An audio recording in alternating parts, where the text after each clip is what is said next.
வணக்கம் நண்பா. TNSTC recruitment செய்திகள். மாநகர போக்குவரத்து கழகத்தில் புதிய நியமனம் எப்போது? சென்னையில் சேவை பாதிக்கும் அபாயம். ஜனவரி 20 வெளியான தகவல். மாநகர போக்குவரத்து கழகத்தில் பணி ஓய்வு உள்ளிட்ட காரணங்களால் ஊழியர்களின் எண்ணிக்கை தொடர்ந்து குறைந்து வருகிறது. இதனால் சேவை பாதிக்கும் சூழல் ஏற்பட்டுள்ளது. மாநகர போக்குவரத்து கழகம் சார்பில் சென்னை மற்றும் புறநகரில் 672 வழித்தடங்களில் 3600க்கும் மேற்பட்ட பேருந்துகள் இயக்கப்பட்டு வருகின்றன. இவற்றை இயக்க போதிய ஓட்டுநர் நடத்துனர்கள் இல்லாத சூழலில் 1000க்கும் மேற்பட்ட பேருந்துகள் பணிமனைகளில் நிறுத்தப்பட்டன. இதனால் பொதுமக்கள் பெரிதளவில் பாதிக்கப்பட்டனர். இதனை சரி செய்யும் வகையில் பணிமனைக்கு வரும் பேருந்துகளுக்கு டீசல் நிரப்புதல் போன்ற பணியில் இருந்த ஓட்டுநர்களை வழித்தடத்தில் இயங்கும் பேருந்துகளில் பணியமர்த்த மாநகர போக்குவரத்து கழகம் நடவடிக்கை எடுத்தது. இதன் தொடர்ச்சியாக பணிமனை ஓட்டுநர் பணிகளுக்கு ஒப்பந்த அடிப்படையில் ஓட்டுநர்கள் நியமிக்கப்பட்டனர்.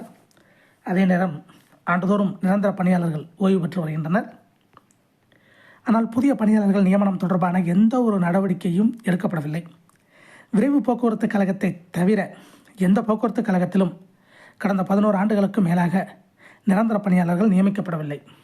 இந்நிலையில் தொழிற்சங்கத்தினரின் கடும் எதிர்ப்பையும் மீறி வழித்தடத்திலும் ஒப்பந்த அடிப்படையிலும் ஓட்டுநர் நடத்துனர்கள் நியமிக்கப்பட்டனர். இருப்பினும் ஓய்வு பெறுவோரின் எண்ணிக்கைக்கு இணையாக புதிய நியமனங்கள் இல்லை. மாநகர போக்குவரத்து கழகத்தில் கடந்த 2015ஆம் ஆண்டு 25,219 பேர் பணியில் இருந்தனர். இதில் கடந்த ஆண்டு நிலவரப்படி 19,415 பேர் பணியில் இருந்தனர். நடப்பாண்டில் மேலும் 680 பேர் ஓய்வு பெறுகின்றனர். எனவே புதிய நியமனத்துக்கான நடவடிக்கையை மேற்கொள்ள வேண்டும் என தொழிற்சங்கத்தினர் வலியுறுத்துகின்றனர். இது தொடர்பாக அரசாங்க போக்குவரத்து ஊழியர் சங்க CITU பொதுச் செயலாளர் வி. தயானந்தம் கூறியதாவது: விகிதாச்சாரப்படி ஒரு பேருந்தை இயக்க 2625 அதாவது 2.625 ஓட்டுநர் தேவை. ஆனால் மாநகர போக்குவரத்து கழகத்தில் தேவையான விகிதம் பூர்த்தி செய்யப்படுவதில்லை. இதனால் மக்கள் சேவை பாதிக்கப்படுகிறது. இதனை அறிந்தும் அரசு தரப்பில் புதிய நடவடிக்கை மேற்கொள்ளப்படுவதில்லை. மாறாக தனியார் மையத்தை நோக்கி போக்குவரத்து கழகங்கள் செல்கின்றன.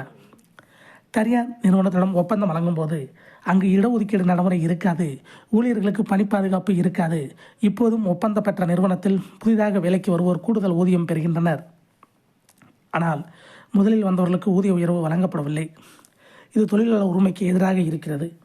இது மட்டுமின்றி தனியார் நிறுவனத்தின் மூலம் பேருந்தை இயக்கவும் நடவடிக்கை எடுக்கப்படுகிறது. இவ்வாறு தனியார் மையத்தை நோக்கி செல்வது சேவைத்துறைக்கு நல்லதல்ல.